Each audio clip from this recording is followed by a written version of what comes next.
kita persiapkan hati kita demi nama Bapa, Putra, dan Roh Kudus. Amin. Bapa kami di dalam surga, puji syukur kami haturkan kepadamu, karena berkat dan anugerah-Mu kami bisa hidup sampai saat ini. Dengan segala kekurangan dan kerendahan hati, kami ingin mendengarkan pengajaran tentang kuasa yang mengembalikan keadaan yang akan dibawakan Ibu Sheila. Urapi dan berkati dia dengan kuasa Roh Kudus-Mu, agar firman yang diajarkan itu berasal daripadamu. Dan kami mohon penerangan Roh Kudus-Mu, agar segala perhatian, perasaan, akal budi kami senantiasa terarah kepadamu, sehingga kami dapat menguatkan iman kami. Bapa, kami mohon rahmat persekutuan dan kekuatan bagi mereka yang tidak bisa mengikuti saat ini. Bantulah mereka yang berada dalam kesulitan, agar mereka pun sadar bahwa hanya dalam persekutuan dengan cinta-Mu, orang yang susah dihibur, yang berbeban berat akan diringankan. Semoga rahmat-Mu melimpah atas kami semua dalam nama-Mu. Sebab dengan mendengar dan merenungkan sabda-Mu, kami dikuatkan untuk menghadapi kehidupan sehari-hari. Doa ini kami panjatkan dengan perantaraan Kristus Tuhan kami. Amin. Demi nama Bapa, Putra, dan Roh Kudus. Amin.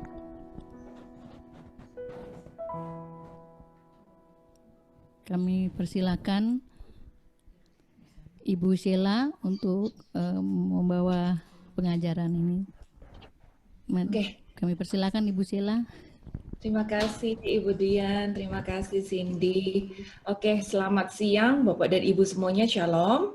Kita ketemu lagi di komunitas PA Bunda Teresa. Hari ini kita akan membahas tentang kuasa yang membalikkan keadaan. Apa itu kuasa yang membalikkan keadaan? Gini, kita akan menyamakan persepsi dulu. Pada waktu kita bilang kuasa yang membalikkan keadaan, itu bukan berarti kita bisa membalikkan keadaan sesuai dengan apa yang aku mau. Bukan seperti itu. Tapi kita bisa membalikkan, kita punya kuasa untuk membalikkan sebuah keadaan itu tadi menjadi keadaan seperti yang Tuhan mau. Bukan seperti yang aku mau, tapi seperti yang Tuhan mau. Karena bagaimanapun juga, Tuhan mau kita kembali ke jalan sesuai dengan kodrat kita. Kita kembali ke jalan sesuai dengan apa yang memang sudah Dia rencanakan untuk kita. Itu maunya Dia. Dan saya akan review ulang. Apa yang menjadi rencana Tuhan terhadap kehidupan kita, itu ada di Matius 5 ayat 48. Matius 5 ayat 48. Bapak dan Ibu, saya akan ngomong rada cepat hari ini, karena kita akan membaca ayat cukup banyak. Dan buat saya pribadi, pembahasan hari ini sangat-sangat menarik. Karena apa? Kita akan bisa melihat nanti bagaimana korelasi antara perjanjian lama, perjanjian baru, kitab-kitab yang berbeda, yang ditulis oleh orang-orang yang berbeda, ditulis di abad dan zaman yang berbeda. Ternyata bisa nyambung gitu satu dengan yang lain. Bahkan sampai hari ini semuanya itu nyambung. Ini luar biasanya Tuhan kita gitu. Jadi saya akan ngomong sedikit lebih cepat hari ini. Mungkin untuk Bapak dan Ibu yang tidak sempat untuk mencatat, nanti teman-teman dari komunitas Bunda Teresa akan rekam pengajaran ini dan akan di-sharekan di YouTube, bisa didengarkan lagi ulangannya di YouTube dan boleh disebarluaskan. Satu-satunya alasan kenapa kita record ini di YouTube adalah agar lebih banyak orang bisa belajar dari firman dan merasakan bahwa firman itu akan mengubah kehidupan pribadi setiap daripada kita. Itu. Kembali ke permulaan. Jadi apa yang menjadi rencana Tuhan atas kehidupan kita? Itu ada di Matius 5 ayat 48. Ini adalah perkataan yang keluar dari mulut Tuhan Yesus sendiri. Dia bilang, Matius 5 ayat 8, karena itu haruslah kamu sempurna seperti Bapamu yang di surga adalah sempurna. Jadi ini adalah rencana Bapa terhadap kehidupan Anda dan saya. Dia kepengen kita bisa menjadi sempurna seperti Bapa. Itu yang menjadi rencana dia. Tapi yang dimaksud dengan kesempurnaan di sini itu bukan maha hadir, maha kuasa, maha esa, bukan seperti itu. Tapi yang dimaksud kesempurnaan di sini adalah kesempurnaan secara karakter, secara sifat. Ini kita dituntut menjadi sempurna seperti Bapa, dan itu sangat mungkin. Kapan kita bisa menjadi sempurna di dalam hal karakter atau sifat itu tadi? Itu ditegaskan juga di 1 Tesalonika. Tunggu sebentar, saya cari ayatnya. 1 Tesalonika yang kelima, ayat 23. Semoga Allah damai sejahtera menguduskan kamu seluruhnya, dan semoga roh, jiwa, dan tubuhmu terpelihara sempurna dan tak bercacat pada kedatangan Yesus Kristus Tuhan kita. Ini yang menjadi kehendak Bapa juga. Dia menginginkan Anda dan saya menjadi sempurna seperti Allah Bapa, berarti di dalam roh, tubuh, dan jiwa kita. Ini satu paket kehidupan kita. Ini ada roh di sini, ada jiwa di sini, ada tubuh juga di sini. Dan Tuhan mau tiga-tiganya itu terbentuk sempurna sepanjang kehidupan kita sehingga layak sampai kita ketemu Yesus Kristus Tuhan kita itu nanti. Itu. Jadi kalau kita memang tubuh, roh, dan jiwa ini tadi terpelihara sempurna, maka rencana Bapa yang di Pengkhotbah 12 ayat 7 ini akan digenapi. Itu bilang pada waktu tubuh kembali menjadi tanah, roh akan kembali kepada Allah yang menciptakannya. Kita tahu semua, tidak ada yang abadi di sini.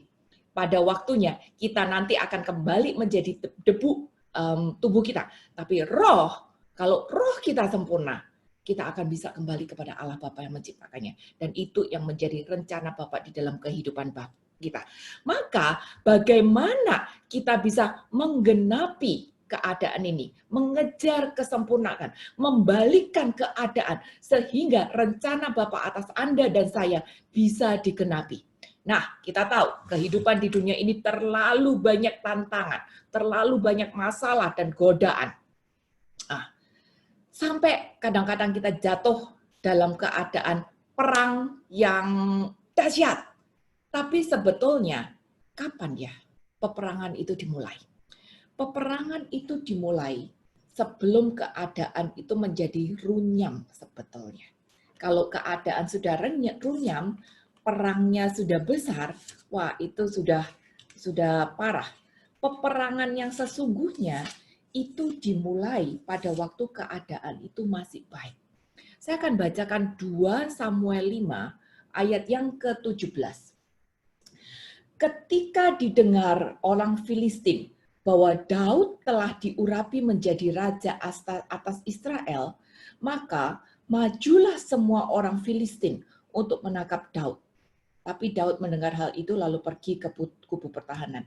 Lihat, ayat mengatakan bahwa hari itu Daud diurapi untuk menjadi raja. Bapak dan Ibu, perjuangan Daud untuk menjadi seorang raja itu tidak gampang. Walaupun dia sudah diurapi oleh Samuel sejak masa kecilnya, tapi untuk naik tahta menjadi raja itu perjuangannya puluhan tahun. Hari itu dia diurapi menjadi raja, naik tahta nih. Tapi apa yang terjadi? Pada waktu orang Filistin mendengar dia naik tahta, mereka orang Filistin, musuh-musuh, siap-siap untuk menangkap Daud. Yang diurapi rajanya ada di negara sebelah, yang di sini siap-siap untuk menangkap gitu. Ternyata satu kata, iblis nggak rela kalau kehidupan kita itu naik. Seperti yang terjadi pada Daud. Kehidupan Daud sedang naik, lagi diurapi untuk menjadi raja, dan iblis tidak rela. Mulai cari gara-gara, bikin bangsa Filistin mau serang dia. Dan ini juga terjadi pada Anda dan saya. Bahkan Yesus sendiri juga alami ini. Kalau kita ingat, sebelum Yesus turun untuk mulai ngajar, mulai naik nih ya dia ya, baru mulai naik, apa yang terjadi? Ada pencobaan di padang gurun. Itu. Pada waktu Ayub kehidupannya naik, anaknya semua oke, pekerjaannya oke, kekayaannya, kesehatannya oke. Apa yang terjadi? Pencobaan demi pencobaan datang untuk menjatuhkan imannya dia. Jadi iblis nggak rela kalau kehidupan kita itu meningkat. Dan dia akan berusaha untuk menjatuhkan kita. Peperangan dimulai pada saat kehidupan kita mulai naik. Mulai naik. Kapan lagi peperangan dimulai? Aku akan bacakan 2 Samuel 11 ayat yang pertama. Daud dan Batsyeba. Pada pergantian tahun, pada waktu raja-raja biasanya maju berperang, maka Daud menyuruh Yoab maju bersama orang-orangnya dan seluruh orang Israel. Mereka memusnahkan Bani Amon dan mengepung kota Roba. Sedang Daud sendiri tinggal di Yerusalem. Ini lagi musim perang, Bapak dan Ibu. Lagi musim perang. Biasanya raja-raja ikut maju. Tapi hari itu Daud nggak ikut maju. Dan dia menyuruh orang lain untuk maju. Dan apa yang dia lakukan? Dia sendirian tinggal di Yerusalem.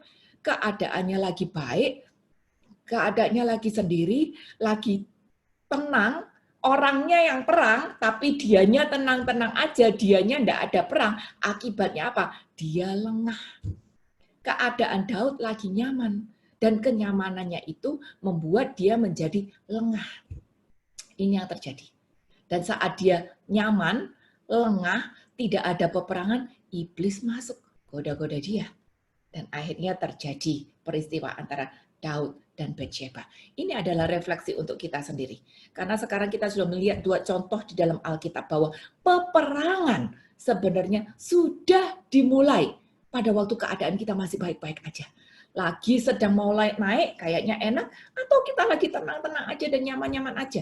Ternyata di situ peperangan sudah dimulai. Nah, sekarang bagian kita, kalau orang Jawa ngomongnya harus ngeh terus ya, harus nyadar terus di dalam hati, di dalam pikiran, kita harus nyadar, baik keadaan lagi baik, baik keadaan lagi menanjak, baik keadaan lagi nyaman, kita harus nyadar terus akan segala macam godaan yang ada di sekitar kita. Dan kalau ada bibit-bibit godaan itu terjadi, seperti yang dialami oleh Daud, dia tidak jatuh. Bibit-bibit godaan terjadi seperti dialami oleh Ayub, Ayub tidak jatuh. Tapi Daud, dia nggak ngeh, dia nggak nyadar, maka dia jatuh. Ayub, dia sadar, maka dia baik-baik aja. Bagaimana agar apa yang harus kita pegang agar kita terus bisa sadar sehingga pada waktu kehidupan kita sedang menanjak, pada waktu kehidupan kita aman dan nyaman, kita bisa aware terhadap bibit-bibit musuh yang ada di sekitar kita. Kita harus aware dengan berpegang pada ayat ini. 1 Yohanes 4 ayat yang keempat. 1 Yohanes 4 ayat yang keempat, jadikan ayat ini sebagai ayat hafalan. Bilang, sebab roh yang ada di dalam kamu lebih besar daripada roh yang ada di dalam dunia. Perkatakan itu pada diri sendiri. Roh yang ada di dalam aku, roh yang ada pada dalam diri Anda dan saya, itu lebih besar daripada roh yang di dalam dunia. Roh-roh dunia akan berusaha menghancurkan kita. Tapi kalau kita ingat, kita ngeh, kita nyadar bahwa ada roh yang lebih besar yang hidup menguasai kehidupan kita. Di sini kita akan sadar pada setiap bibit-bibit godaan yang sedang berusaha untuk menjatuhkan kita. Hal apa lagi yang harus kita ingat? Roma 8 ayat yang ke-1 dan 2. Roma 8 ayat 1 dan 2 itu mengatakan, demikianlah sekarang tidak ada penghukuman bagi mereka yang ada di dalam Kristus Yesus. Roh yang memberi hidup telah memerdekakan kamu dalam Kristus dari hukum dosa dan maut. Singkat kata, saya mau tekankan di sini bahwa ada roh yang memberi hidup di dalam diri Anda dan saya. Kita harus ingat itu. Kalau kita ingat bahwa ada roh Allah di sini, ada kuasa Allah yang menghidupkan ada di sini, kita akan lebih berhati-hati di dalam kehidupan kita. Kita akan lebih berhati-hati di dalam sikap dan perkataan kita. Karena apa? Kita membawa roh yang menghidupkan. Ada kuasa yang lebih besar yang harusnya mengatur, mendrive, memimpin kehidupan, perkataan, sikap saya. Lalu apalagi yang harus kita pegang agar kita tidak jatuh? Efesus 6. Aku tidak akan bacakan ini semua, tapi Bapak dan Ibu bisa ini nanti baca di rumah masing-masing ya. Efesus 6 ayat 10 sampai dengan 18. Ini bicara tentang perlengkapan rohani. Ada senjata-senjata rohani yang Tuhan berikan kepada Anda dan saya. Judulnya aja udah perlengkapan rohani. Kenapa Tuhan berikan kepada kita perlengkapan perang rohani? Karena kita ini adalah makhluk roh. Ingat tadi 1 Tessalonikus 5 ayat 23 bilang kalau kita adalah makhluk roh. Roh, jiwa, dan tubuh kita harus sempurna. Maka kita adalah makhluk roh yang masih terbungkus oleh daging. Sebagai makhluk roh yang masih terbungkus oleh daging, maka yang berperang adalah roh kita. Karena roh kita yang berperang, maka Tuhan kasih kita perlengkapan senjata rohani. Bisa dibaca nanti perlengkapannya apa aja di situ. Kita tidak akan bahas dalam tentang perlengkapan ini, tapi kita harus ingat bahwa ada perlengkapan-perlengkapan senjata yang Tuhan berikan agar roh kita bisa berperang. Ikat pinggang kebenaran, baju sirah keadilan, kasut kerelaan untuk memberikan Injil, perisai iman, pedang, ketopong keselamatan, pedang roh, itu semua adalah senjata-senjata dan ada di dalam kita. Dan kita harus ingat untuk mempergunakan itu semua di dalam peperangan kehidupan kita. Sehingga kita bisa berjaga-jaga dan kita bisa membalikan keadaan menjadi sesuai dengan apa yang Tuhan mau untuk kehidupan kita. Lalu berikutnya Bapak dan Ibu, kita akan bahas. Kita akan bahas 5 atau 6 poin nanti, hal-hal apa saja yang Tuhan berikan kepada kita sehingga kita punya kuasa-kuasa untuk membalikan keadaan. Yang pertama adalah kuasa perkataan. Saya yakin Bapak dan Ibu sudah banyak mengerti tentang kuasa lidah.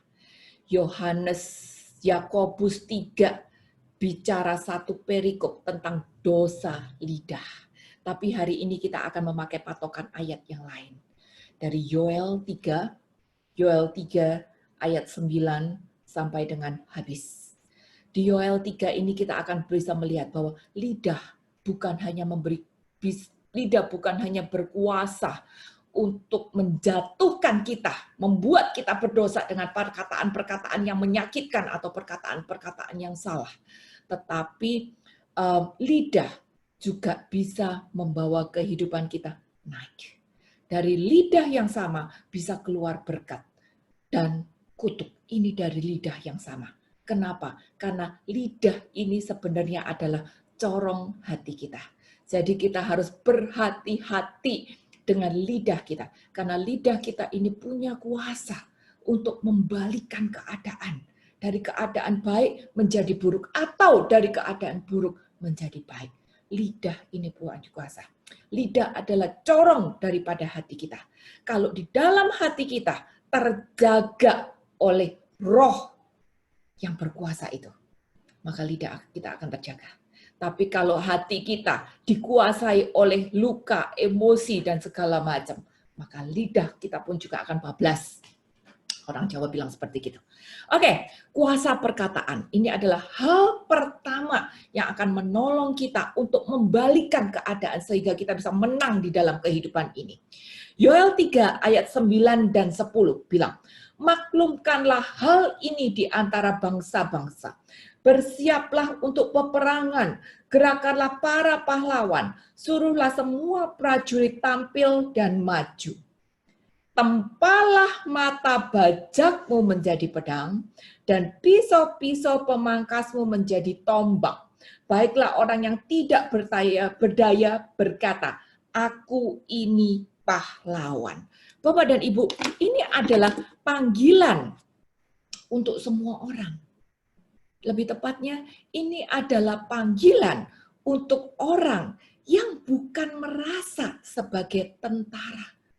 untuk semua orang, untuk Anda dan saya. Dan mungkin kita tidak merasa sebagai tentara. Kenapa? Karena ayat 10 bilang, bajak disuruh tempat jadiin pedang, pisau pemangkas disuruh jadiin tombak. Berarti orang-orang yang dipanggil ini sebenarnya bukan tentara, bukan prajurit. Mereka adalah petani-petani. Mereka adalah petani-petani, tapi dipanggil dan disuruh perang.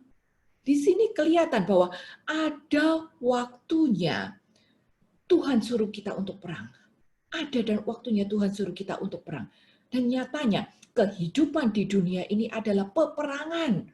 Setiap pilihan hidup kita itu adalah peperangan. Ada peperangan roh pada saat kita berkata-kata. Ada peperangan roh saat kita bertindak. Ada peperangan roh saat kita berdoa. Semua itu akan menggerakkan alam roh. Karena kita adalah makhluk roh. Walaupun masih terbungkus oleh tubuh.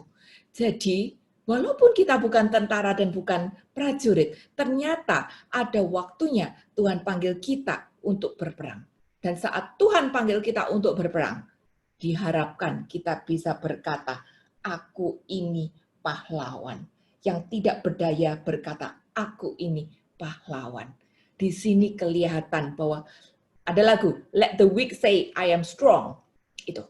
Kita yang lemah, kita yang bukan tentara, kita yang cuma petani biasa, ternyata bisa mengalami kemenangan-kemenangan di dalam peperangan. Kenapa? Karena kemenangan-kemenangan itu adalah dari kuasa roh Tuhan. Roh yang besar itu yang bertahta di dalam kehidupan kita. Itu yang akan membawa kita ke dalam kemenangan. Berikutnya, ayat 11-12. Bergeraklah dan datanglah, hai segala bangsa, dari segenap penjuru, dan berkumpullah ke sana. Bawalah turun ya Tuhan, pahlawan-pahlawanmu ini. Baiklah bangsa-bangsa bergerak dan maju ke lembah Yosafat, sebab di sana aku akan duduk untuk menghakimi segala bangsa dari segenap penjuru. Bapak dan Ibu perhatikan, bawalah turun ya Tuhan, pahlawan-pahlawanmu ini. Orang realitanya semua orang yang dibawa turun itu nggak pernah perang loh, cuman petani doang, tapi dipanggil sebagai pahlawan-pahlawan. Nah, perkataan pahlawan-pahlawan itu sebenarnya akan membawa kita pada kemenangan. Mungkin hari ini kita menganggap diri kita nggak mampu, nggak bisa, lemah, cuman begini aja. Tetapi Tuhan punya sudut pandang yang berbeda. Tuhan memandang kita sebagai pahlawan-pahlawannya. Jadi Bapak dan Ibu kita pun juga harus belajar untuk menyamakan persepsi kita dengan persepsinya Tuhan. Pada waktu Tuhan memandang kita sebagai pahlawan-pahlawannya, jangan kita memandang diri kita, aduh aku nggak bisa, aduh aku berdosa, aduh aku orangnya cuma begini aja, aku nggak bisa suruh gini, aku nggak bisa suruh itu. Samakan persepsi kita dengan Tuhan. Karena Tuhan sudah memanggil kita sebagai pahlawan-pahlawannya. Jangan pernah merasa longsor, kalau Jawa bilang. Jangan pernah merasa kurang, jangan pernah merasa nggak mampu. Tapi bagian kita saat kita dipanggil adalah bekerja. Dan Tuhan yang akan menolong kita menghadapi kemenangan-kemenangan itu tadi. Ayat 14 sampai dengan 16. 14 sampai 16. Banyak orang di lembah penentuannya. Ya, sudah dekat hari Tuhan di lembah penentuan. Matahari dan bulan menjadi gelap dan bintang-bintang menghilangkan cahayanya. Tuhan mengaum dari Sion, dari Yerusalem ia mendengarkan suaranya dan langit dan bumi bergoncang. Tapi Tuhan adalah tempat perlindungan bagi umatnya dan benteng bagi orang Israel. Ada 2 kali kata-kata lembah penentuan di situ. Dan itu bicara tentang apa? Lembah penentuan bicara tentang lidah. Lidah ini adalah lembah penentuan kehidupan kita. Lidah ini adalah lembah penentuan kehidupan kita. Jadi kita harus membangun benteng kuasa lidah kita. Agar lidah kita gak gampang kena imbas dengan keadaan. Gak gampang memperkatakan hal-hal yang negatif. Gak gampang memperkatakan perkataan yang menyakitkan orang. Gak gampang memperkatakan emosi-emosi atau ego kita pribadi. kita harus membangun benteng yang lebih kuat bagi lidah kita. Karena lidah ini adalah lembah penentuan. Termasuk saya pun juga harus belajar itu tadi. Lidah. Dan kalau kita berhasil menguasai lidah kita, maka kita akan mendapat berkat yang tertulis di ayat 17 sampai habis. Kamu akan mengetahui bahwa aku Tuhan adalah Allahmu yang diam di Sion, gunungku yang kudus. Dan Yerusalem akan menjadi kudus. Dan orang-orang luar tidak akan melintasinya lagi. Dan sebagainya sampai dengan ayat 21.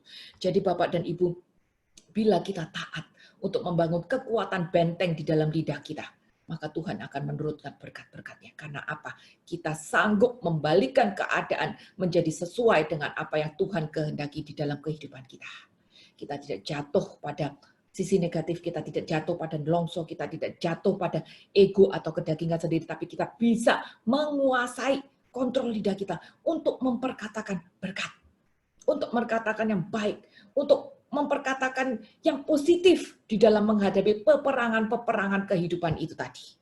Kenapa sih lidah ini kok punya kuasa yang besar di dalam kehidupan kita? Karena Ibrani 11 ayat yang ketiga, Ibrani 11 ayat ketiga ini menunjukkan kenapa lidah ini punya kuasa yang besar. Karena iman kita mengerti bahwa alam semesta telah dijadikan oleh firman Allah, sehingga apa yang kita lihat telah terjadi dari apa yang tidak kita lihat. Ternyata lidah itu punya kuasa karena lewat lidah juga, lewat firman. Karena firman juga Tuhan itu bisa menciptakan segala sesuatu. Hanya oleh firman, hanya oleh perkataan Tuhan itu bisa menciptakan dari yang tidak ada menjadi ada. Hanya lewat firman perkataan membuat segala sesuatunya itu mungkin. Nah, mungkin Bapak dan Ibu bilang, lah itu kan Tuhan, saya kan bukan Tuhan. Kita coba buka di 2 Timotius 6 ayat yang ke 11. Saya salah catat ayat. Tunggu sebentar ya. 1 Timotius 6 ayat yang ke-11. Di situ dikatakan, tetapi engkau, hai manusia Allah. Saya akan berhenti sampai sini. Ada perkataan manusia Allah. Kita dipanggil sebagai manusia Allah. Itu kurang keren apa lagi? Anda dan saya dipanggil sebagai manusia Allah. Berarti apa? Ada sifat-sifat Allah di dalam kita. Ada karakter-karakter Allah di dalam kehidupan kita. Ada gambaran Allah di dalam kehidupan kita. Maka kita dipanggil sebagai manusia Allah. Ya, padahal kitanya masih jebol-jebol ya. Kitanya masih sering ngomong-ngomong ngaco gitu. Kitanya masih sering nggak benar gitu sikap hidupnya. Tetapi ayat memanggil kita sebagai manusia Allah. Keren banget. Coba kita nyadar bahwa kita ini dipanggil sebagai manusia Allah, sebagai orang yang disebut dengan manusia Allah. Ada gambaran Allah di dalam kehidupan kita. Maka karena ada gambaran Allah di dalam kehidupan kita, maka lidah kita pun juga berkuasa. Bukti lainnya, Amsal 18 ayat yang ke-21. Ini boleh dijadikan sebagai ayat hafalan juga. Bilang, hidup dan mati dikuasai lidah. Siapa suka menggemakannya akan memakan buahnya. Hidup dan mati kita bukan dikuasai oleh berapa banyak saya berdoa, bukan dikuasai oleh berapa banyak saya kenal romo atau pewarta, bukan dikuasai oleh berapa banyak saya berdonasi. Tidak. Tapi hidup dan mati kita dikuasai oleh lidah. Ayat jelas sekali mengatakan tentang hal ini. Amsal 18 ayat 21. Jelas banget ayat ngomong tentang ini. Jadi berhati-hati dengan lidah kita. Ini adalah corong dari hati, corong dari roh kita. Kalau roh kita baik, corong kita bawa pada hidup. Tapi kalau roh kita sakit-sakitan, setengah mati, sekarat, maka corong kita pun akan menjadi negatif. Dan ini akan membawa kita pada kebinasaan. Hati-hati dengan lidah kita. Jadi lidah itu punya kuasa. Dan ternyata setiap hal yang kita perkatakan, ini bisa ditangkap, dalam tanda kutip, ditangkap di alam roh. Bilangan yang ke-14, ayat yang ke-28. Bilangan 14 ayat yang ke-28 bilang, katakanlah kepada mereka, demi aku yang hidup, demikianlah firman Tuhan, bahwasanya seperti yang kamu katakan di hadapanku, demikianlah akan kulakukan kepadamu. Wah, luar biasa banget. Apa yang kita perkatakan, itu yang akan digenapi. Nah, kalau perkataannya akan digenapi, ya lebih baik kita memperkatakan yang baik-baik dong. Jangan sampai kita memperkatakan yang jelek-jelek. Saya yakin Bapak dan Ibu pernah dengar ya, orang yang mulutnya kasar, bercandanya suka judes, kata-kata pilihannya menyakitin orang, atau nada suaranya suka bikin panas di kuping, atau mungkin orang-orang yang pernah bilang, aduh nggak investasi atau pekerjaan apa nggak apa-apa lah, cuma segitu, nanti kalau hilang ya paling cuma segitu. Kejadiannya hilang beneran gitu. Atau mungkin memperkatakan, aduh anak ini memang kurang ajar, aku menyesal punya anak seperti kamu dan sebagainya. Anaknya jadinya berantakan juga. Atau kita mungkin juga pernah dengar anak yang tadinya sepertinya tidak punya apa-apa di dalam kehidupan, tapi ibunya tetap memperkatakan, kamu anak yang diberkati, hidupmu akan nyaman, dan itu terjadi pada anak tersebut gitu. Perkataan-perkataan itu ditangkap. Bilangan tadi jelas mengatakan seperti itu. Apa yang kau katakan itu yang akan digenapi. Jadi jangan pernah bilang, memang mulutku kasar, tapi hatiku baik kok. Enggak seperti itu. Karena yang ditangkap itu adalah perkataan kita. Dan apa yang keluar dari mulut kita itu adalah corong daripada hati kita. Jadi kita nggak bisa bilang, aduh biar itu cuma mulutku doang, aku orangnya nggak begitu kok, aku orangnya baik, aku nggak seperti itu. Gitu. Karena ayat jelas sekali mengatakan, hidup mati kita dikuasai oleh lidah. Apa yang kau katakan itu akan digenapi. Ayat lagi bilang, Matius 12 ayat yang ke-36. Ini perkataan Tuhan Yesus sendiri. Ini perkataan Tuhan Yesus sendiri. Dan dia bilang ayat 34 ya. Hai kamu keturunan ular beludak, bagaimana kamu dapat mengucapkan hal yang baik sedangkan kamu sendiri jahat? Karena yang diucapkan mulut meluap dari hati. Tuhan bilang kalau orang mulutnya manis, tapi hatinya jahat. Mulut ini adalah luapan hati. Dan dia sebut orang seperti itu adalah ular beludak. Orang yang dalam tanda kutip munafik, pelin-pelan, cuman manis di bibir doang, tapi ternyata hatinya jahat. Mulut itu adalah luapan hati. Dan Tuhan bilang itu adalah ular beludak. Kita nggak mau dipanggil ular beludak sama Tuhan. Kita mau apa yang terluap dari hati kita, ini terluapnya juga baik. Kalau hati kita baik, terluapnya pasti baik. Tapi kalau hati kita penuh dengan luka, penuh dengan insecurity, yang terucap bisa saja baik, tapi baiknya itu tadi pura-pura. Dan pada keadaan-keadaan tertentu, aslinya pasti keluar. Aslinya pasti keluar gitu. Dan ayat yang ke-36 bilang, tapi aku berkata kepadamu, setiap kata sia-sia yang diucapkan orang harus dipertanggungjawabkannya pada hari penghakiman. Karena menurut ucapanmu, engkau akan dibenarkan. Dan menurut ucapanmu pula, engkau akan dihukum. Betapa besarnya kuasa lidah di dalam kehidupan kita. Maka Bapak dan Ibu, kalau kita mau membalikkan keadaan, jaga apa yang keluar dari lidah kita. Biar ini menjadi sebuah ungkapan dari hati yang baik. Sehingga kehidupan kita makin meningkat. Dan rencana Tuhan atas kita makin digenapi. Ada terlalu banyak contoh di dalam Alkitab. Bagaimana keadaan berbalik dan menjadi menang karena perkataan itu. Saya akan cerita sedikit aja. Matius 8 ayat 8 cerita tentang perwira asing yang bilang bahwa Tuhan, tidak pantas engkau datang ke rumah saya, tapi bersabdalah saja, maka dia pasti sembuh. Perkataan ini sampai kita pakai di dalam setiap misa. Karena apa? Karena si perwira asing ini memperkatakan yang baik untuk membalikan sebuah keadaan. Dan perkataan itu digenapi oleh Tuhan. Terjadilah padamu menurut imanmu, menurut perkataanmu.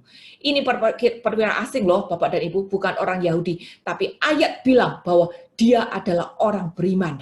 Tuhan tidak pernah menemui iman seperti itu. Baik ahli Farisi, orang Taurat, orang Yahudi, bahkan murid-murid sekalipun tidak pernah dipuji Tuhan seperti itu. Tapi ini orang asing. Tuhan puji bahwa dia adalah orang yang paling beriman. Orang asing. Kenapa Tuhan memuji dia? Karena dia mengerti tentang otoritas. Kita tidak belajar tentang otoritas hari ini, tapi hari ini kita belajar tentang bagaimana orang yang punya iman ini tadi, mengerti otoritas ini tadi, bisa memperkatakan hal-hal yang baik yang mengubah sebuah keadaan. Yeremia 1 ayat 9 sampai 10 itu bercerita juga tentang bagaimana Yeremia diutus oleh Tuhan. Dari keadaannya dia tidak bisa, tapi perkataan yang mengutus itu tadi membuat Yeremia mampu juga untuk mengubah keadaan. Hakim-hakim 6 itu banyak cerita tentang Gideon. Gideon orang yang minder, orang yang penakut, orang yang sangat-sangat ditolak oleh lingkungannya, tapi ternyata sebuah perkataan membuat Gideon yang penakut itu tadi menjadi pahlawan. Gideon yang ketemu dengan malaikat dan harusnya dia mati, ternyata sebuah perkataan membuat dia tidak mati tetapi hidup.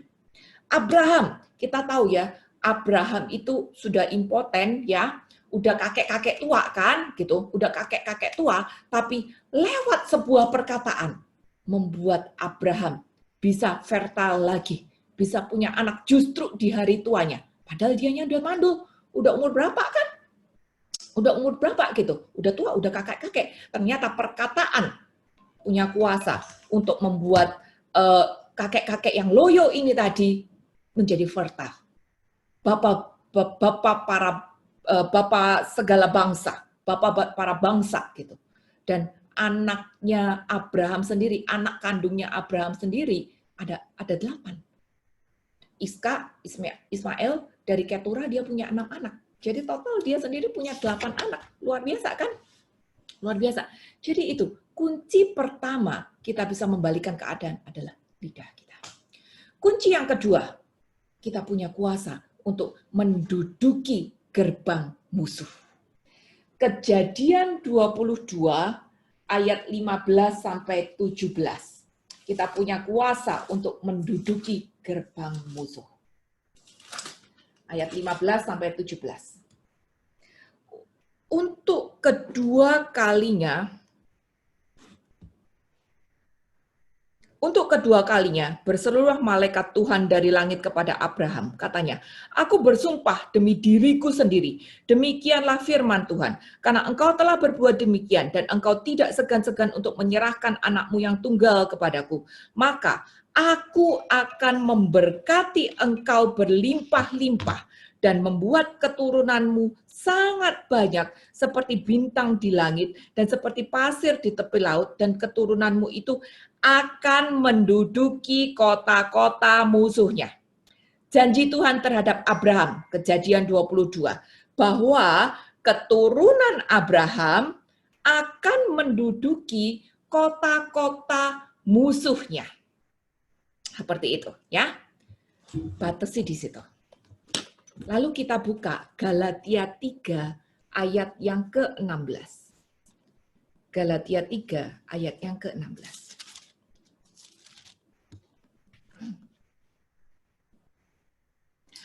Adapun kepada Abraham diucapkan segala janji itu dan kepada keturunannya.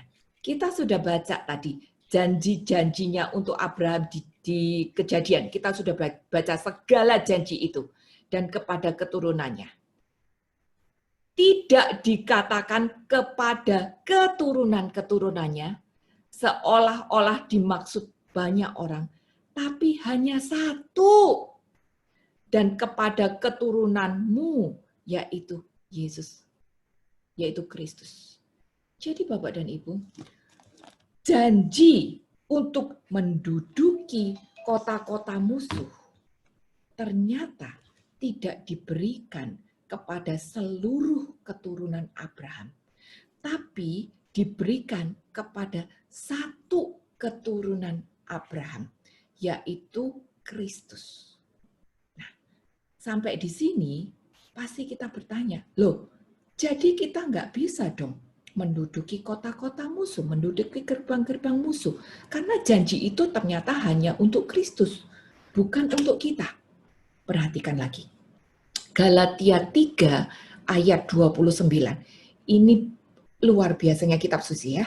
Kalau kita baca semuanya dengan details, kita akan tahu luar biasanya cerita di dalam Alkitab. Ayat 29. Dan jikalau kamu adalah milik Kristus, maka kamu juga adalah keturunan Abraham dan berhak menerima janji Allah. Ternyata ayat 29 menegaskan, kalau kita adalah milik Kristus, maka kita pun berhak untuk menerima janji Allah, termasuk janji untuk menduduki kota-kota musuh. Jadi Bapak dan Ibu, kalau kita baca Matius 16 ayat 16 sampai 18, di situ akan dikatakan bahwa Tuhan memberi Anda dan saya kuasa untuk menginjak ular, kalak jengking, untuk minum racun dan tidak mati dan sebagainya, gitu ya. Itu kuasa janji Tuhan yang diberikan kepada kita, yang adalah keturunan-keturunan Abraham dan milik Kristus. Tetapi janji ini, sekali lagi, tetapi janji ini baru digenapi saat kita lahir baru. Lahir baru berarti benar-benar milik Kristus, benar-benar milik Kristus. Saya hidup di dalam Dia dan Dia hidup di dalam saya. Bukan cuma sekedar percaya, bukan cuma sekedar KTP. Orang lahir baru, bukan definisi lahir baru itu bukan saya sudah berkomunitas, saya sudah melayani, bukan. Tapi definisi lahir baru adalah orang yang sudah berjuang untuk hidup di dalam Dia dan Dia di dalam aku. Orang yang sudah berjuang untuk hidup di dalam Dia dan Dia di dalam aku, maka dia akan berhati-hati di dalam kehidupannya.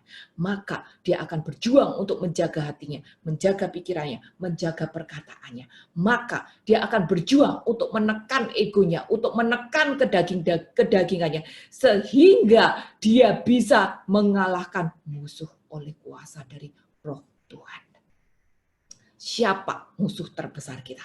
Musuh terbesar kita bukan iblis, tapi musuh terbesar kita adalah diri sendiri. Iblis bisa ditengking di dalam nama Yesus dan dia lari.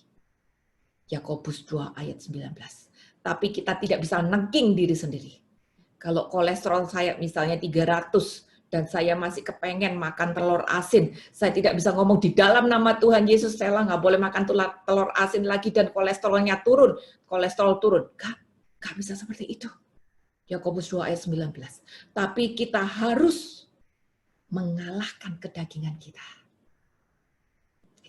Dan itu baru bisa digenapi saat kita respect bahwa ada kuasa dari Roh Allah bekerja di dalam kita. Itu adalah orang yang lahir baru. Kita diberi kuasa untuk mengalahkan musuh, untuk mengalahkan musuh. Jadi inilah kepemimpinan, pemerintahan kita sebagai orang Katolik atau Kristen, di mana kita membangun dan menghadirkan kerajaan surga di tengah-tengah lingkungan kita. Mungkin di tengah-tengah keluarga kita, mungkin di tengah-tengah kantor kita, mungkin di tengah-tengah RT RW kita, saya tidak tahu. Tapi kepemimpinan pemerintahan orang Kristen adalah bila kita menghadirkan kerajaan surga. Menghadirkan kerajaan surga itu bukan mengkristenkan ya, tapi menghadirkan kerajaan surga itu adalah bahasa hari-harinya gini. keberadaanku membawa damai. Keberadaanku membawa sukacita. Keberadaanku membawa damai sejahtera. Keberadaanku memberikan jawaban. Kalau keberadaanku bikin orang-orang jutek, keberadaanku bikin orang berantem, perkataanku menyakitkan orang, ya itu tidak menghadirkan kerajaan surga. Jadi kita bisa menduduki gerbang musuh bila kita sudah hidup di dalam Dia dan Dia di dalam aku, maka kita bisa memegang janji-janji Allah untuk menduduki kota-kota musuh, dan musuh terbesar kita adalah diri sendiri. Saat kita bisa mengatakan tidak terhadap diri sendiri yang pengen marah, pengen bosi, pengen sombong, pengen ini, pengen itu, kita sebetulnya sudah menghadirkan kerajaan surga di tengah-tengah sekitar kita. Berikutnya, kuasa yang ketiga untuk membalikan keadaan adalah bila kita menaikkan panji-panji. Tahu ya panji-panji ya? Host tolong ada yang bocor. Ada panji-panji ya? Keluaran 12 ayat 41. Ini juga luar biasa banget. Keluaran 12 ayat 41.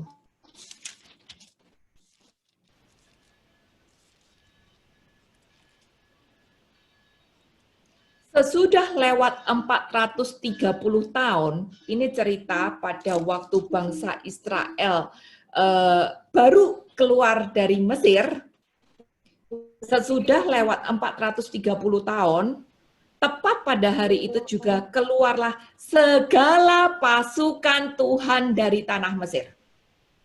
Bapak dan Ibu, perhatikan. Bangsa Israel tinggal terjajah di Mesir sebagai budak selama 430 tahun. 430 tahun itu mereka tidak pernah latihan perang. Mereka malah tertindas sebagai budak, disuruh kerja paksa.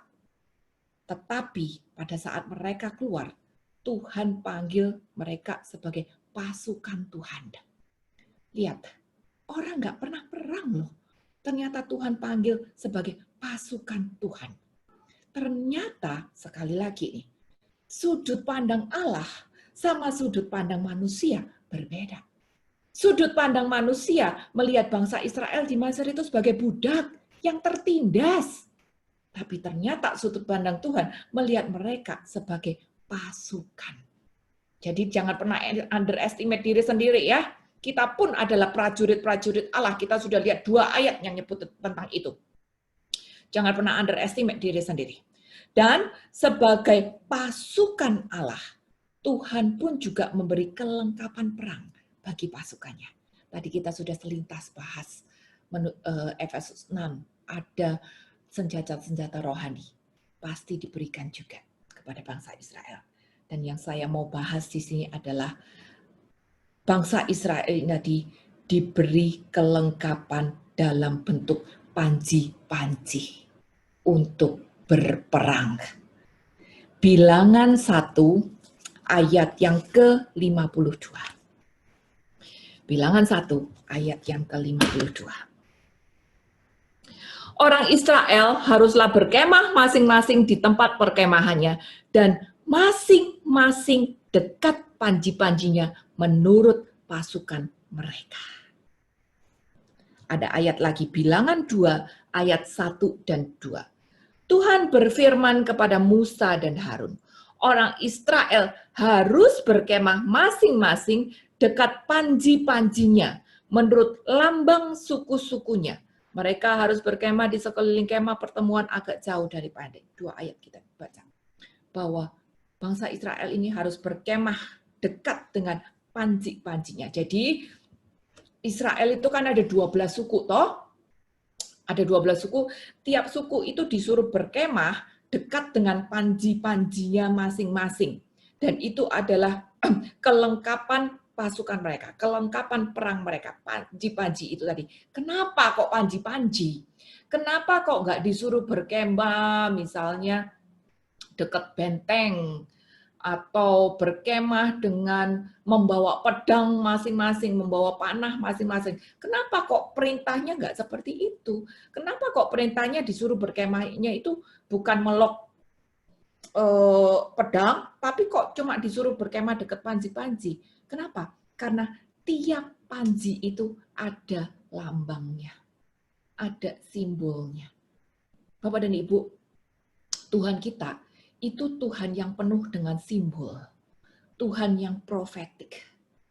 Nanti bisa baca sendiri di rumah, Keluaran 49, itu semuanya penuh dengan simbol-simbol. Dan seperti apa, Yehuda seperti apa, Simeon seperti apa, semuanya penuh dengan simbol. Jadi Tuhan kita itu penuh dengan simbol, Tuhan yang profetik. Itu di perjanjian lama banyak simbol. Perjanjian baru sampai hari ini pun banyak simbol-simbol. Simbol apa?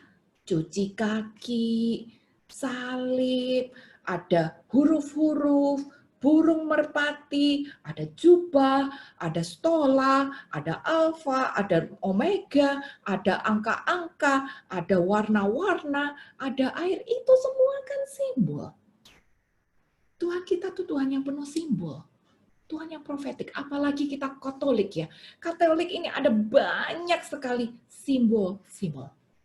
Dan kita harus pakai itu. Itulah panji-panji kita.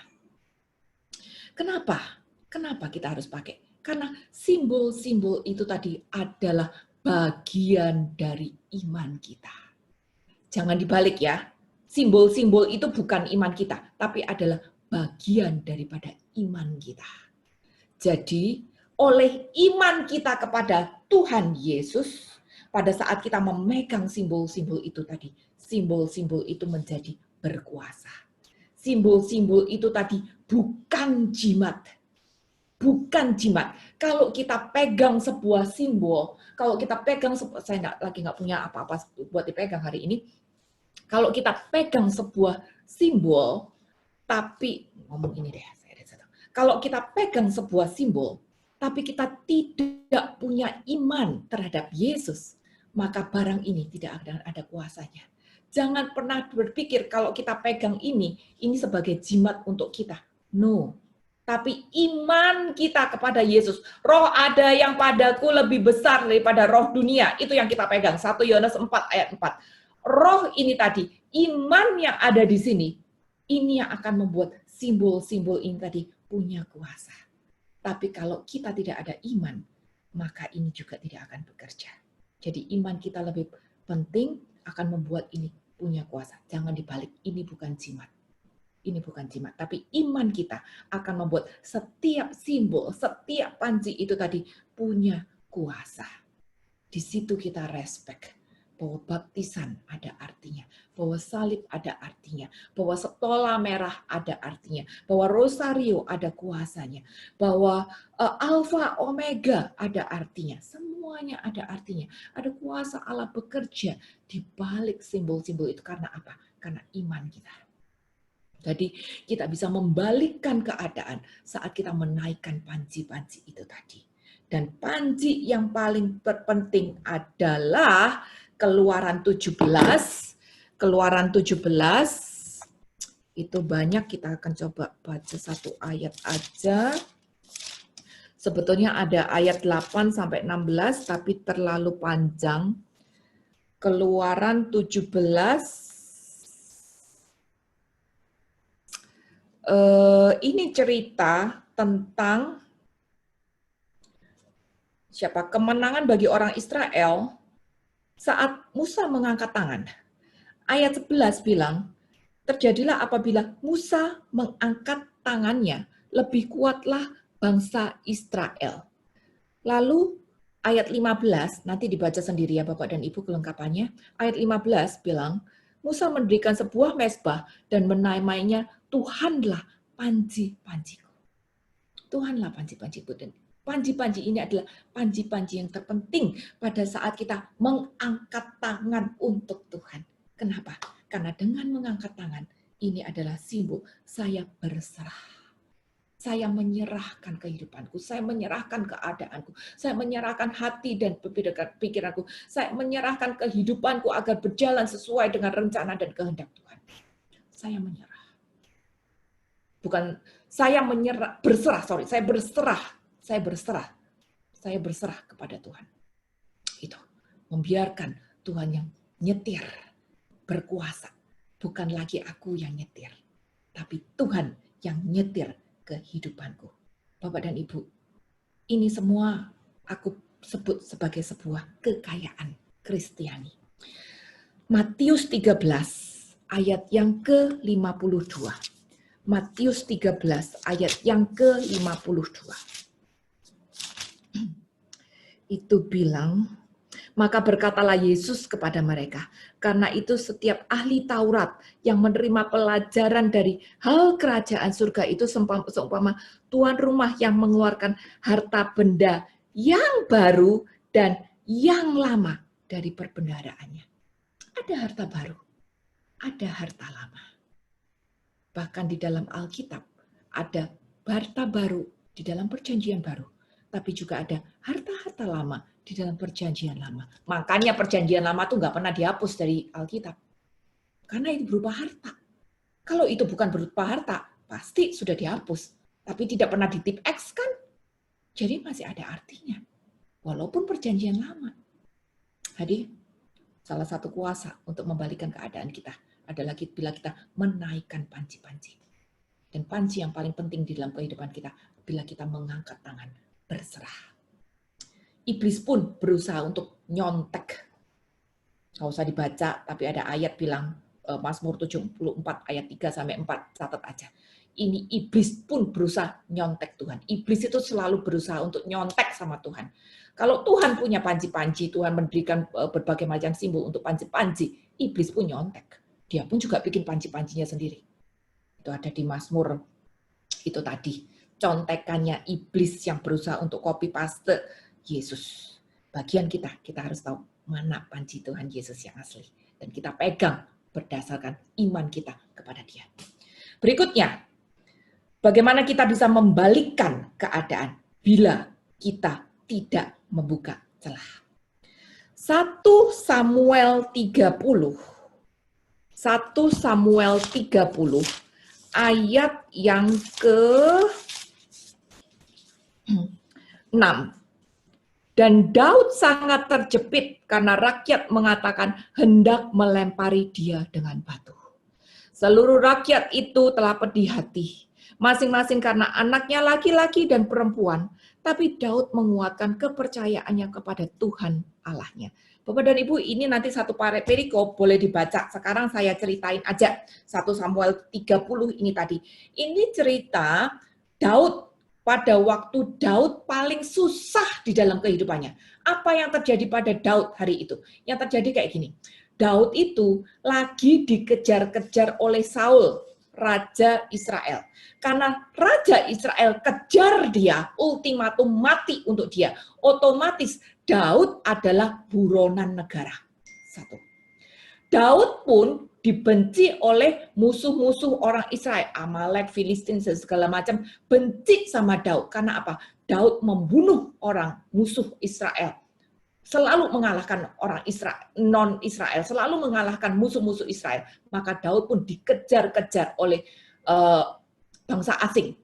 2, dikejar dari dalam negeri, buron dalam negeri, buron oleh orang-orang asing pula. Maka Daud ini adalah pelarian. Daud ini adalah selalu lari karena dia kejar, kepalanya dia mau dicopot gitu. Pada saat dia lari, dia tuh punya pengikut 400 orang. Yang tadinya orang stres sampai dia latih menjadi sebuah pasukan gitu, 400 orang. Satu hari mereka ini masuk ke tanah Ziklah. Ayat 30 bicara tentang tanah Ziklah. Mereka masuk di tanah Ziklah dan berkemah di situ. Pada waktu mereka berkemah di situ, ternyata musuh itu mancing Daud. Pura-puranya musuh itu mau menyerang di depannya perkemahan.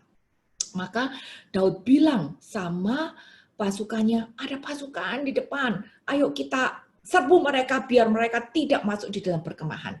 Maka mereka yang laki-laki lari mengejar pasukan asing tersebut. Ternyata sampai di sini ini adalah jebakan. Adalah jebakan. Musuh masuk ke perkemahan lewat belakang. Menjarah perkemahan. Begitu mereka sadar kalau ini adalah jebakan, balik lari lagi ke perkemahan. Sampai di perkemahan semuanya sudah habis. Harta habis, ternak habis, anak istri mereka pun diculik semua. Dan pasukan-pasukannya Daud yang 400 orang itu marah sama Daud. Karena mereka melihat, kok Daud sampai nggak punya hikmat. Mereka kalah kayak begini, semuanya habis, anak istri semuanya dicuri. Mereka marah sekali sama Daud, sampai mereka mau melempari Daud dengan batu. Ini adalah masa terberat untuk Daud. Dia bukan hanya buronan dalam negeri, dia dikejar-kejar oleh orang asing. Bahkan hari itu orang-orang terdekatnya sendiri marah sama dia dan mau lempari dia. Perasaan lonely yang luar biasa, perasaan tertekan dan berat yang luar biasa yang dialami oleh Daud. Nah, apa yang dia lakukan? Dia menguatkan kepercayaannya. Kita tidak belajar tentang itu nanti lain kali. Pertanyaannya, kenapa Daud bisa terjebak dengan situasi yang membuat mereka kalah? Karena Daud masuk ke tanah Siklag.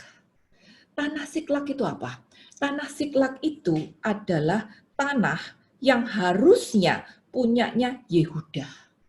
Yehuda itu adalah suku ajaib yang diberkati. Baca di Kejadian 49. Dikasihkan ke Yehuda itu adalah bangsa ajaib yang diberkati. Dan tanah Siklag itu adalah tanahnya dia. Tapi hari itu Simeon belum punya tanah. Nggak cukup tanahnya untuk Simeon. Mereka bangsa Israel itu sempat kayak bagi-bagi tanah gitu ya, karena mereka makin gede, makin gede, makin gede. Jadi tiap suku harus punya tanah yang cukup untuk rakyatnya tinggal. Nah, si Yehuda udah PW nih dengan tanah yang dia miliki gitu. Simeon belum menuntaskan pekerjaannya. Dan Yehuda lihat Simeon nggak cukup nih tanahnya. Maka tanah Siklah dikasihkan ke Simeon gitu. Dengan tujuan biar Simeon cukup tanahnya untuk rakyatnya. Ternyata apa yang terjadi? Simeon terima tanah itu, Simeon terima Siklah, tapi Simeon nggak jagain Siklah. Akibatnya apa? Siklah direbut oleh tanah orang Filistin. Siklah direbut oleh orang Filistin. Di sini terjadi sebuah kepahitan. Terjadi sebuah luka. Karena Siklah yang harusnya milik orang diberkati dan dikelola oleh Simeon, ternyata Simeon tidak jaga. Maka ada atmosfer tertolak, ada atmosfer terabaikan di sana. Dan Daud masuk ke dalam atmosfer yang negatif. Bapak dan Ibu, jangan salah. Saya tidak bicara ada atmosfer negatif di tanah ini, itu, apa segala macam. Yang saya bahas adalah hati-hati dengan hati kita sendiri. Kadang-kadang ada atmosfer tertolak di dalam hidup kita. Kadang-kadang ada atmosfer terabaikan di dalam kehidupan kita. Kadang-kadang ada hal yang disembunyikan di dalam hati kita. Ada perasaan insecure, ada perasaan marah, ada perasaan longso, ada perasaan tidak bisa mengampuni, atau ego kita, luka batin, emosi, atau segala macam yang negatif ada di dalam hati kita sendiri. Dan kita harus pulihkan itu sampai tuntas. Karena setiap atmosfer negatif yang ada di dalam tanah hati kita akan menjadi celah bagi iblis untuk membuat kita kalah di dalam peperangan-peperangan hidup kita. Iblis akan berusaha membuat kita makin down. Iblis akan berusaha membuat kita makin marah. Iblis akan berusaha membuat kita makin insecure, makin tertolak, makin longso, makin emosi gitu. Itu yang dilakukan oleh iblis. Maka bagian kita adalah tuntaskan setiap atmosfer negatif yang ada di tanah hati kita. Sehingga kita bisa menyelesaikan setiap peperangan yang ada di dalam kehidupan kita sampai tuntas, sampai beres. Tidak setengah-setengah. Karena kalau setengah-setengah dikerjakan asal-asalan, simple doang, tidak maksimal, kita tidak akan bisa membalikan keadaan dengan maksimal. Boleh baca salah satu contohnya di 2 Raja-Raja 13, di mana si raja tidak melakukan perintah dengan maksimal, maka dia tidak bisa menerima berkat secara maksimal. Kita belajar dari situ. Tuntaskan sampai maksimal setiap atmosfer negatif yang ada di dalam kehidupan kita, sehingga kita bisa membalikan keadaan sampai maksimal juga. Berikutnya, kita bisa membalikan keadaan bila kita fokus. 2 Raja-Raja 2 ayat 10 sampai 21. Ini juga baca sendiri di rumah. Saya ceritain aja. Ini cerita pada waktu Nabi Elia mau naik ke surga. Bapak dan Ibu, Nabi Elia ini tidak pernah mati. Dia naik ke surga pakai kereta berapi. Keren banget kan, naik ke surga, naik kereta berapi. Bukan naik MRT, bukan naik pesawat, tapi naik kereta berapi. Dan dia tahu kalau dia bakal naik ke surga. Pada waktunya hampir tiba, dia mau naik itu kereta. Dia tanya sama Elisa. Elisa itu bujangnya dia. Elisa, kamu mau apa? Dan Elisa bilang, kasih aku 2 bagian dari rohmu, Bapak. Elia bilang, waduh, itu susah. Tapi kalau kamu bisa lihat aku naik kereta berapi itu nanti, gitu, kamu akan dapat apa yang kamu mau itu tadi. Maka apa yang terjadi? Pada saat Elia ini udah siap-siap, si Elisa ini nempel melulu sama Elia. Nempel, dia pepet terus si Elia. Pokoknya dia nggak mau lepas sama Elia. Padahal di sekitar mereka itu, mereka nggak berduaan loh. Di sekitar mereka itu ada banyak nabi-nabi lain. Ada banyak nabi-nabi lain. Elisa cuma bujang. Elisa ini cuma bujang, tapi dia justru yang nempel si Elia terus. Sedangkan nabi lain cuma mantengin melihat doang dari jauh. Nggak mau deket-deket gitu. Si Elisa nempel terus.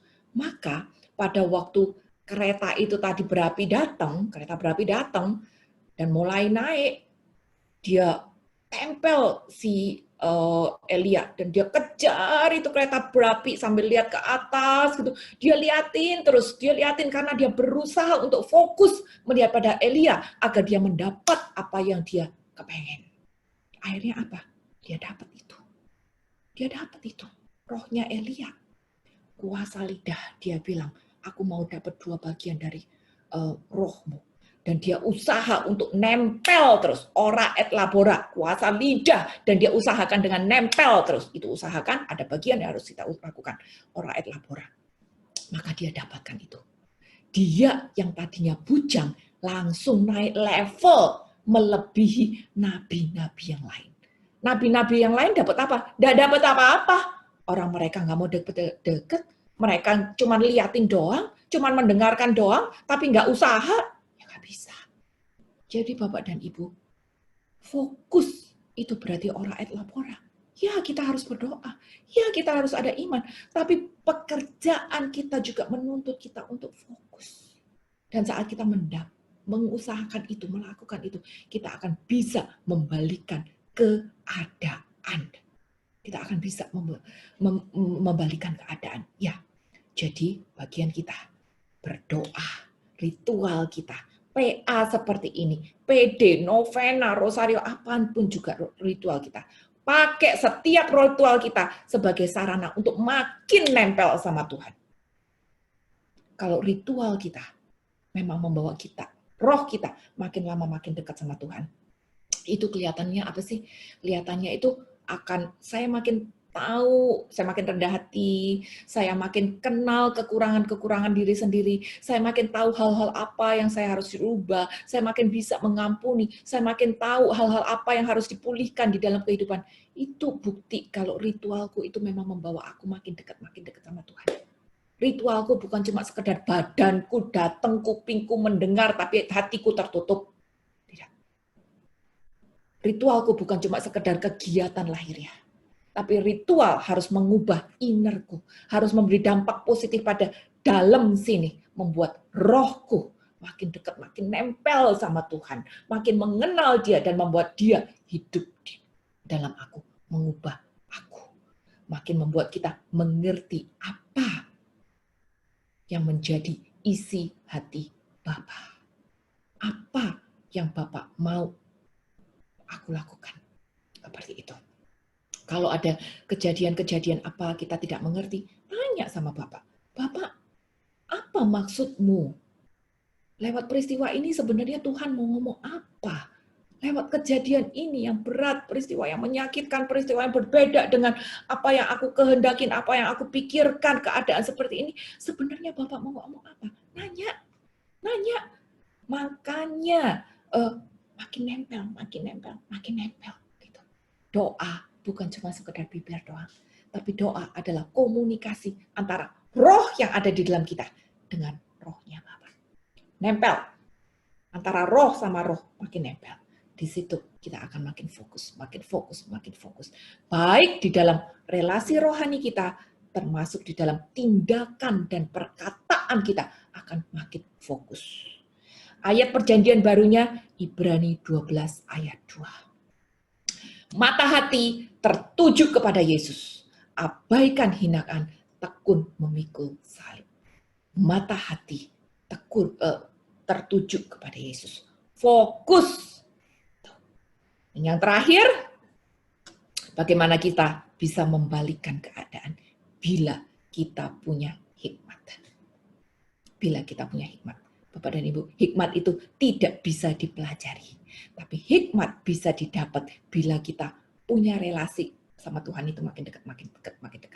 Amsal 9 ayat 10 mengatakan, permulaan hikmat adalah takut akan Tuhan. Jadi hikmat tidak bisa dipelajari, tapi hikmat bisa kita dapat bila relasi kita sama Tuhan makin dekat. Ingat, kita selalu berdoa, mohon 7 karunia Roh Kudus, dan salah satu karunia yang kita minta adalah roh takut akan Tuhan. Karena apa? Lewat roh takut akan Tuhan, kita akan bisa mendapatkan hikmat. Singkat katanya begini, relasi itu bikin kita ketularan. Kalau saya temenan dengan orang yang suka masak, saya akan menjadi senang masak. Kalau saya temenan sama orang yang suka sepedaan, saya akan menjadi senang sepedaan juga. Kalau saya temenan sama Tuhan, maka saya pun juga akan ketularan sifat-sifatnya Tuhan. Makin mengerti pikirannya Tuhan, makin mengerti hatinya Tuhan. Relasi itu menular. Jadi makin kita punya roh takut akan Tuhan, relasi kita sama Tuhan makin dekat, maka otomatis hikmat akan makin turun terhadap kehidupan kita. Hikmat tidak bisa dipelajari, tapi bisa dikejar lewat relasi kita sama Tuhan. Membangun roh takut akan Tuhan itu tadi. Nah, lewat hikmat, kita ini bisa bertindak, berkata, punya daya cipta sesuai dengan apa yang Tuhan mau. Ayat terakhir, Ibrani 103 ayat yang ke-7. Ibrani 103 ayat yang ke-7.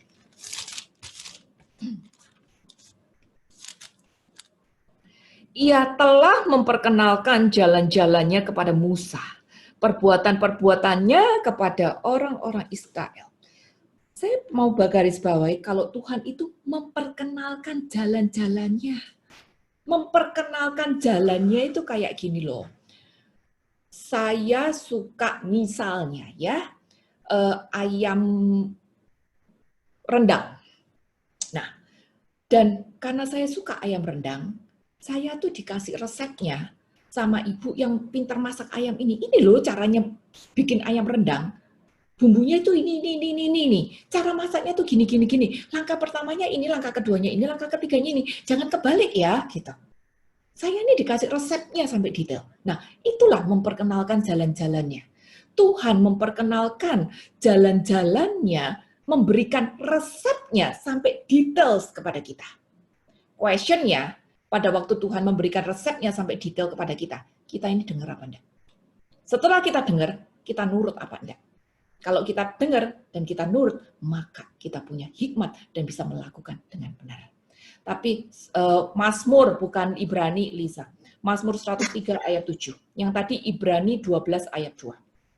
Nah, seperti itu. Gitu. Jadi Tuhan itu udah ngasih resepnya. Jalan-jalannya detail sama kita. Bagian kita adalah mendengarkan dan nurut. Karena Tuhan sebetulnya sudah kasih kita potensi-potensi, ada talenta di dalam kehidupan kita. Dan Tuhan mau kita pakai talenta-talenta itu tadi, potensi-potensi kita sesuai dengan resep jalan-jalan yang memang dia sudah tetapkan untuk kita. Gitu. Istilahnya, kayak telur, itu bisa direbus, bisa diceplok, bisa di-scramble, atau dia bisa dierami jadi anak ayam, atau dibiarin aja sampai busuk kan. Itu telur gitu loh. Nah sekarang, di dalam kehidupan kita, ada potensi untuk kelola telur itu tadi. Kita cuma perlu mendengar sama Tuhan, telurnya itu disuruh scramble atau disuruh ceplok. Kalau disuruh scramble, langkahnya pertama gimana dulu? Dipecahin dulu, setelah dipecah dikasih air atau panasin minyak dulu gitu. Misalnya seperti itu. Jadi kalau memang kita membangun hikmat itu tadi, maka kita akan bisa melihat apa yang tidak kelihatan. Kita akan bisa mengelola sesuatu dan menghasilkan hasil yang berbeda dengan apa yang aku pikirkan, tapi menghasilkan sesuatu dengan hasil sesuai dengan apa yang Tuhan mau terjadi. Ada potensi di dalam kita. Mungkin bukan sesuatu yang kita pikirkan, tapi potensi itu bila sesuai dengan resep jalan yang Tuhan berikan akan membalik sebuah keadaan menjadi sesuai dengan apa yang Tuhan mau. Jadi ini hari ini kita belajar Bapak dan Ibu kuasa untuk membalikan keadaan. Bahwa peperangan dimulai jauh sebelum keadaan menjadi runyam. Pada saat keadaan tenang, pada saat keadaan naik, itu peperangan sudah dimulai. Bagian kita harus aware. Aware bahwa ada roh Allah yang menghidupkan, hadir di dalam kita. Aware bahwa ada senjata-senjata rohani yang Tuhan berikan untuk kita berperang itu tadi. Dan kita pakai. Kita berhati-hati dengan kuasa perkataan yang keluar dari mulut kita. Biar apa yang keluar dari mulut ini menjadi ungkapan dari sebuah hati yang baik. Lalu kita duduki juga gerbang musuh. Karena kita adalah anak-anak Allah, keturunan Abraham, anak-anak Kristus yang percaya Dia dengan iman yang bisa menghadirkan kerajaan surga dimanapun kita berada dan sanggup untuk mengalahkan ego kita pribadi. Kita naikkan panji-panji karena kita punya iman bahwa keadaanku bukan seperti yang aku pandang, tapi keadaanku adalah seperti apa yang Tuhan pandang. Kita berserah kepada Tuhan, terus melekat di dalam iman kita, sehingga setiap panji yang kita pakai punya kuasa untuk memenangkan keadaan. Bahkan saat keadaan itu yang kita lawan adalah diri kita sendiri. Misalnya kita kepengen marah, kita kepengen main games kebanyakan, kita kepengen nonton drakor kepanjangan, dan kita pegang sebuah panji. Dan kita ingat, oh iya, sekarang waktunya berdoa dulu. Oh iya, gak boleh marah, lebih baik tutup mulut. Seperti itu. Lalu kita tuntaskan setiap atmosfer negatif yang ada di dalam hati kita. Sehingga pekerjaan-pekerjaan tangan kita bisa selesaikan sampai tuntas, tanpa ada hawa kepahitan, tanpa ada hawa terintimidasi, tanpa ada hawa terabaikan, tanpa ada hal-hal yang disembunyikan, tanpa ada hawa insecure, dan sebagainya, dan sebagainya. Lalu kita membalikan keadaan dengan berjuang untuk fokus di dalam jiwa kita, di dalam roh kita, dan di dalam tindakan-tindakan hidup kita. Kita berjuang untuk fokus. Juga lewat membangun relasi kita dengan Tuhan, kita berjuang untuk bertumbuh di dalam hikmat, sehingga potensi yang Tuhan berikan kepada kita bisa kita pakai secara maksimal untuk membalikan sebuah keadaan menjadi seperti apa yang Tuhan rencanakan. Tuhan Yesus memberkati. Terima kasih Sheila untuk firman yang dibawakan pada hari ini. Kita percaya bahwa firman Tuhan berkuasa ya, menegur, amin, menguatkan, mengubah kita untuk menjadi pribadi yang lebih berkenan di hadapan Allah. Amin. Amin. Dan kiranya firman ditaburkan oleh Ibu Sheila juga akan memberkati Ibu Sheila dan sekeluarga. Amin. Bila teman-teman yang merasa sangat diberkati oleh PA Bunda Teresa, PA Bunda Teresa sendiri sudah berdiri selama 12 tahun. Selama ini pun kita sudah ada pelayanan ke tempat-tempat lain. Tapi khususnya untuk sekarang ini kita sedang berfokus pelayanan kepada para buruh cuci yang dari NTT yang sekarang terkena dampak ekonomi berupa bantuan beras, Dan kepada teman-teman, bapak-bapak, ibu yang merasa tergerak hatinya untuk membantu mereka, bolehlah memberikan persembahan kasih ke BCA di atas atas nama Yurfi Yusuf Cahaya. Dan kepada bapak-bapak ibu yang membutuhkan bantuan atau intensi doa, boleh menghubungi Ibu Catherine dan Ibu Evelyn untuk intensi doanya. Sheila, boleh pimpin doa penutup? Oke.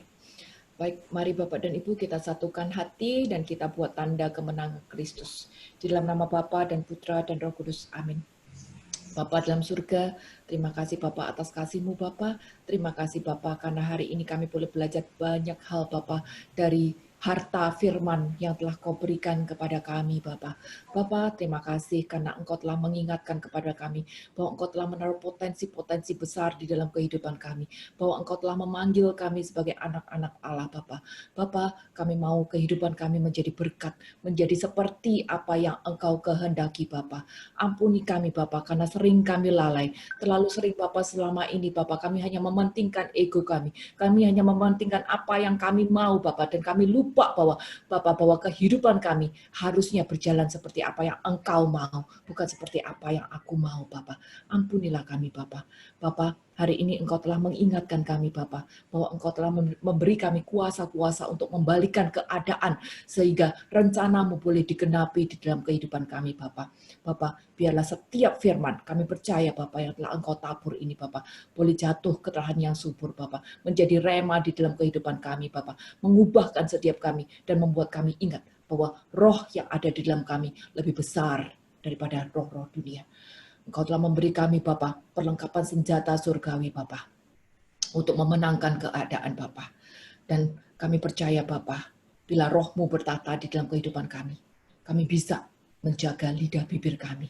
Kami bisa Bapa mengalahkan benteng-benteng musuh. Kami bisa Bapa menaikkan panji-panji untuk kemuliaan nama-Mu Bapa. Dan kami bisa juga Bapa menuntaskan setiap luka, setiap celah yang mungkin menjadi celah kepahitan bagi kami Bapa. Kami mau sembuh Bapa, kami mau diperbaiki Bapa. Dan kami juga mau Bapa membangun relasi dengan Engkau. Agar hidup kami tidak lagi terfokus kepada dunia. Tidak lagi terfokus pada diri sendiri.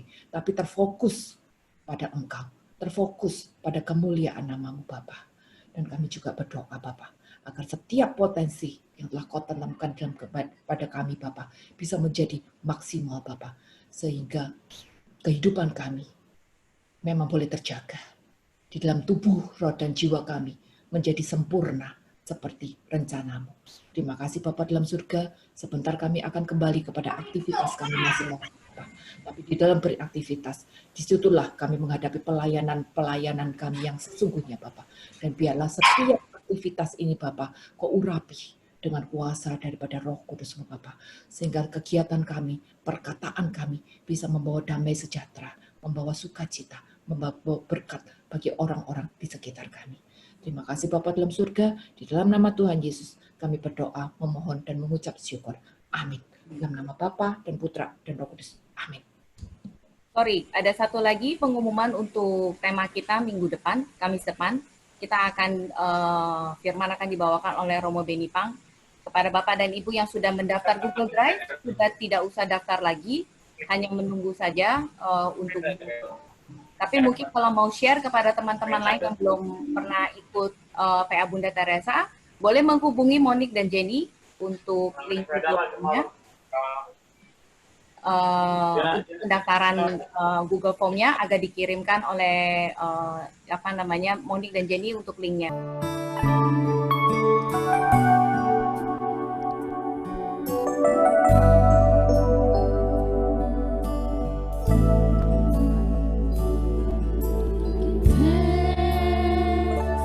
With a grateful heart, we dance to the Holy One. Give thanks because He's given Jesus.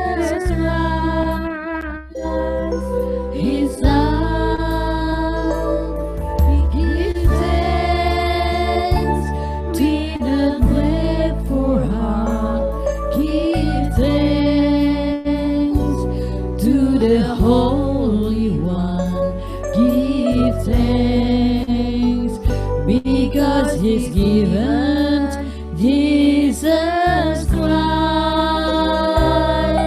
His Son. And now let the weak say, I am strong. Let the poor say, I am free, because of what the Lord has done for us. And now let the weak say, I am strong. Let the poor say, I am sick, because of what the Lord has done for us. His hands, His hands.